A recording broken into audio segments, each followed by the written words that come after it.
Kami ingin menyelesaikan masalah Ukraina dengan Trump ala sesama jagoan. Ini adalah pernyataan dari perwakilan resmi Rusia, bahkan juga diplomat utamanya.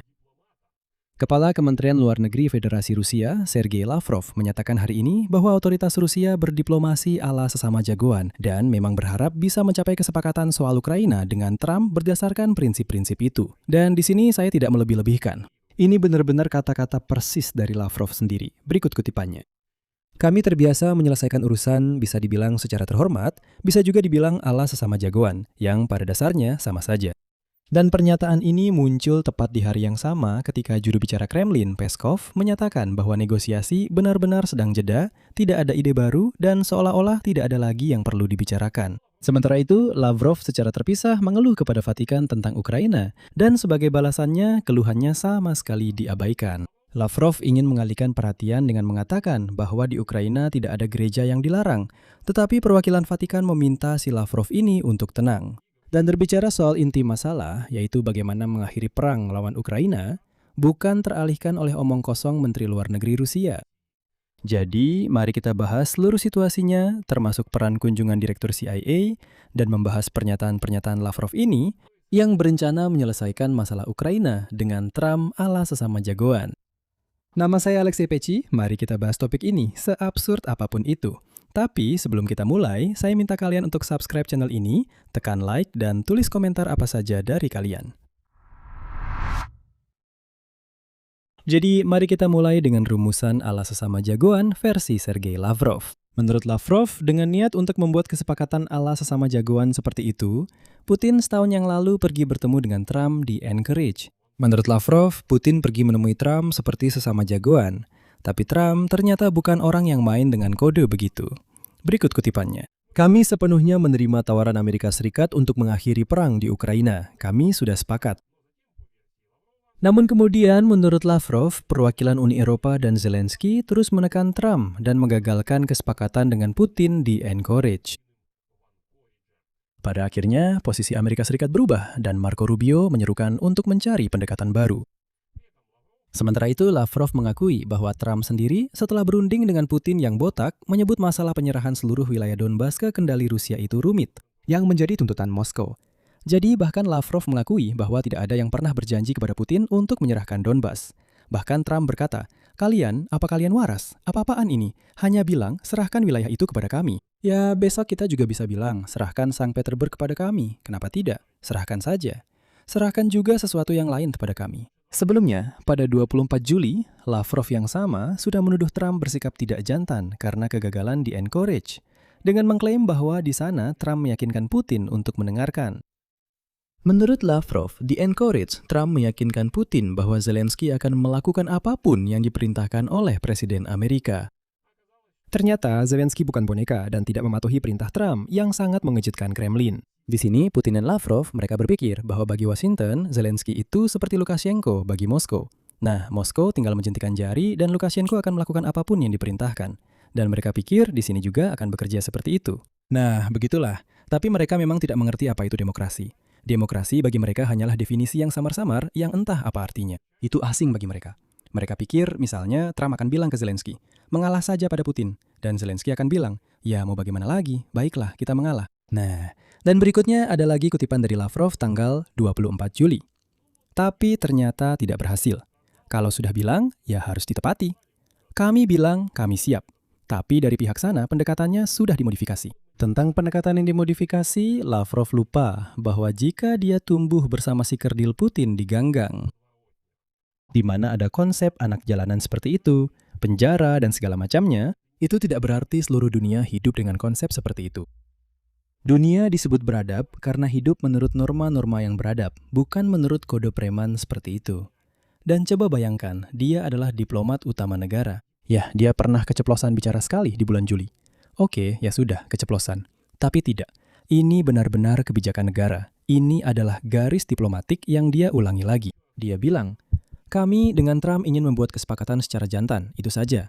Secara jantan, saling berjabat tangan. Di sini, konteksnya sangat penting. Di Moskow, selama waktu yang lama mereka meyakinkan bahwa seolah-olah Presiden Rusia dan Amerika Serikat telah menyetujui di Anchorage sebuah formula yang berarti penyerahan seluruh Donbas kepada Rusia dan pembekuan garis depan di sektor lainnya. Sebelumnya, Putin menuntut agar Kiev menarik pasukan dari wilayah Donetsk, Luhansk, Zaporizhia, dan Kherson untuk menghentikan pertempuran. Zelensky tentu saja menolak ultimatum ini. Dia menyatakan bahwa penyerahan wilayah Donetsk akan melemahkan kemampuan pertahanan negara. Namun kemudian Gedung Putih menyatakan dan Putin omong-omong kemudian mengakuinya. Secara terbuka berkata, ya benar, bahwa sebenarnya tidak ada kesepakatan seperti itu di Alaska dan semua itu hanyalah karangan orang Rusia. Katanya tidak ada yang disepakati di sana. Di mana kesepakatannya? Kesepakatan apa? Dan secara bersamaan Peskov, juru bicara Kremlin, hari ini menyatakan, serangan ke Kiev terus berlanjut, terus dilakukan secara sistematis. Kami secara sengaja terus menghancurkan infrastruktur militer dan infrastruktur pendukung rezim Kiev. Prajurit kita tahu apa yang mereka lakukan dan bagaimana melakukannya. Kami terus melanjutkan operasi militer khusus. Kemajuan terus terjadi di semua lini. Mengenai negosiasi damai, saat ini topik tersebut benar-benar sedang mandek. Tidak ada ide baru. Negara Ukraina sangat tahu tuntutan kita. Mereka tidak ingin membahasnya secara damai. Oleh karena itu kami terus menjaga dinamika yang menguntungkan bagi kami seperti ini. Dan operasi pun terus berlanjut. Saya penasaran, para ibu dan istri dari Ivan Rusia yang mati tanpa kemuliaan di tanah suci Ukraina, apakah mereka menerimanya dengan baik? Apakah ini dinamika yang positif bagi mereka? Ini benar-benar sangat kontras dengan apa yang kita bahas sebelumnya. Kepala Kantor Presiden Ukraina Kirill Budanov baru kemarin menyatakan kemungkinan pertemuan baru antara perwakilan kedua pihak pada bulan September. Namun, menurut pernyataan Peskov, Kremlin sejauh ini bahkan belum mengonfirmasi kesiapan untuk pertemuan seperti itu, apalagi membicarakan waktunya.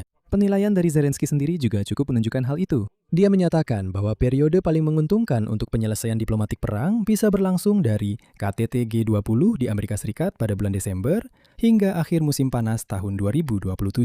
Hal ini karena setelah itu, di Amerika Serikat akan mulai persiapan untuk pemilihan presiden yang akan mengalihkan semua perhatian. Saya juga akan menyampaikan sebuah episode yang terkait dengan Vatikan, yang menunjukkan apa yang terjadi dengan diplomasi Rusia dalam praktiknya. Sergei Lavrov menyatakan bahwa selama pertemuan dengan Kepala Diplomasi Vatikan Paul Richard Gallagher, dia memberitahukan kepadanya tentang pelanggaran hak asasi manusia di Ukraina, termasuk hak beragama, dan mengatakan bahwa Gereja Ortodoks Rusia tidak diizinkan masuk ke Ukraina. Namun tentu saja, Sergei Lavrov tidak memberikan bukti apapun atas ucapannya terkait pelanggaran hak asasi manusia. Lebih dari itu, dia meminta Gallagher untuk menyampaikan pesan kepada Kiev agar Ukraina kembali mengizinkan pendeta Moskow masuk ke wilayahnya, yang di balik jubah mereka menyembunyikan agen-agen GRU atau FSB. Namun, menurut pengakuan Sergei Lavrov sendiri, Gallagher tidak menyampaikan pesan apapun kepada pihak Ukraina dan memberi isyarat bahwa dia tidak akan termakan omong kosong orang Rusia itu, serta mengatakan, "Dengar, saya tidak akan menyampaikan apapun, apa yang kamu bicarakan? Pelanggaran hak minoritas agama apa? Apakah kamu benar-benar melihat apa yang terjadi di Ukraina? Di Ukraina, tidak ada agama yang didiskriminasi sama sekali, benar-benar tidak ada." Agen GRU dan FSB yang memakai jubah itu bukan agama. Kamu agak salah paham. Hanya saja orang Rusia yang kotor diusir dari Ukraina. Itu yang sebenarnya terjadi. Yang cukup menunjukkan hal itu adalah bahwa posisi sebenarnya Gallagher sepenuhnya bertentangan dengan apa yang coba disematkan Lavrov kepadanya. Gallagher tidak pernah secara terbuka mengkritik Ukraina. Tidak pernah menyatakan adanya pelanggaran sistematis terhadap hak-hak umat beragama. Sebaliknya, pada Februari 2025, dia menyerukan penghentian perang dan dialog. Pada bulan September di tahun yang sama, di sidang umum PBB, dia menyebut perang sebagai salah satu krisis paling menyakitkan yang membutuhkan dukungan. Dia berbicara tentang pelindungan penduduk sipil dari serangan Rusia. Lalu pada Juli tahun 2026, Gallagher sendiri mengunjungi Kiev dan Berdichiv dan melihat sendiri kejahatan yang dilakukan oleh Rusia dengan matanya sendiri. Nah, di sini ada kaitan langsung dengan kunjungan Direktur CIA ke Moskow. Ketiga peristiwa tersebut, yaitu pernyataan Lavrov tentang bicara belak-belakan dengan Trump, pernyataan Peskov tentang jeda dalam negosiasi, dan keluhan Lavrov ke Vatikan yang gagal, semuanya terjadi pada tanggal 28 Agustus. Hanya 2 hari setelah John Ratcliffe menghabiskan hampir 10 jam di Moskow. Dan logikanya di sini sederhana. Sementara saluran resmi melalui Stephen Witkoff dan Jared Kushner ke Moskow ditunda, dan menurut Kepala SVR Rusia Naryshkin, Direktur CIA sendiri membahas isu-isu yang menjadi kewenangan dinas intelijen. Yang tidak berkaitan dengan posisi negosiasi publik, Kremlin terus menjalankan jalur diplomasi publik paralel melalui saluran-saluran yang sudah biasa. Ini adalah wawancara Lavrov, ini adalah briefing Peskov, ini adalah pertemuan dengan para mediator dari Vatikan. Jadi, secara publik mereka tetap melanjutkan jalur yang sama.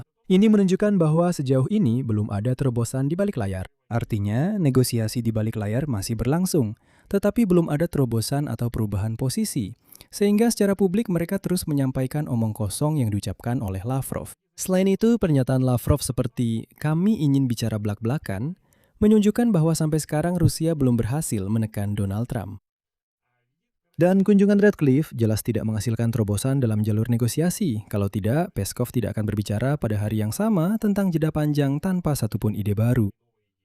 Sepertinya, saluran intelijen melalui CIA dan saluran diplomatik melalui Vitkova atau Vatikan benar-benar bekerja secara terpisah sepenuhnya. Yang satu menangani peringatan dan sinyal keamanan. Yang kedua mencoba mencari tahu syarat-syarat kesepakatan. Dan sejauh ini, baik yang satu maupun yang lain belum memberikan hasil yang nyata. Jadi, seperti yang kalian pahami, Lavrov secara terbuka merindukan semangat preman ala Encourage, menyalahkan Eropa dan Zelensky atas kegagalannya. Namun, dia sendiri mengakui bahwa Trump menganggap penyerahan seluruh Donbas sebagai masalah yang rumit, bahkan sebelum ada campur tangan dari sekutu Ukraina. Ngomong-ngomong, ini adalah pengakuan menarik dari Lavrov tentang betapa mandirinya ternyata Presiden Ukraina, Volodymyr Zelensky. Ternyata, dia adalah sosok yang tidak bisa ditekan oleh Washington. Jadi, kalian paham apa yang diucapkan Lavrov? Dia mengakui bahwa Washington tidak punya pengaruh terhadap Zelensky. Dia bilang, kita sudah sepakat, ini Putin. Putin dan Trump sudah bikin kesepakatan ala preman. Lalu datanglah Zelensky dan dia melanggar semua kesepakatan itu. Lalu, siapa Putin? Apa dia cuma anjing kecil yang bisa begitu saja dibikin tahu diri?